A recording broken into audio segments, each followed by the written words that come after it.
মধ্যপ্রাচ্যের উত্তপ্ত রাজনৈতিক বাস্তবতার মধ্যেই নতুন এক আলোচনার জন্ম দিয়েছে ইসরায়েল। আগামী ১ জুন থেকে শুরু হতে যাচ্ছে মধ্যপ্রাচ্যের সবচেয়ে বড় সমকামী উৎসব তেল আবিব প্রাইড। প্রতি বছর এই আয়োজন ঘিরে সরব হয়ে ওঠে তেল আবিব শহর। বিশ্বের বিভিন্ন দেশ থেকে হাজার হাজার মানুষ অংশ নেয় এই উৎসবে।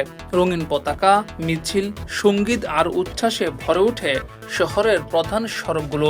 আয়োজকদের দাবি, এটি কেবল একটি উৎসব নয়, বরং বৈচিত্র্য ও ব্যক্তিগত স্বাধীনতার উদযাপন।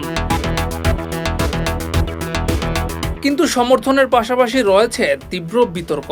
সমালোচকদের মতে চলমান আঞ্চলিক উত্তেজনা, যুদ্ধ পরিস্থিতি এবং মানবাধিকার ইস্যুর মধ্যে এমন বড় আয়োজন নিয়ে প্রশ্ন উঠেছে। বিশেষ করে গাজা ইস্যু ঘিরে আন্তর্জাতিক চাপের সময় এই উৎসবের ঘোষণাকে অনেকে রাজনৈতিক বার্তা হিসেবেও দেখছেন।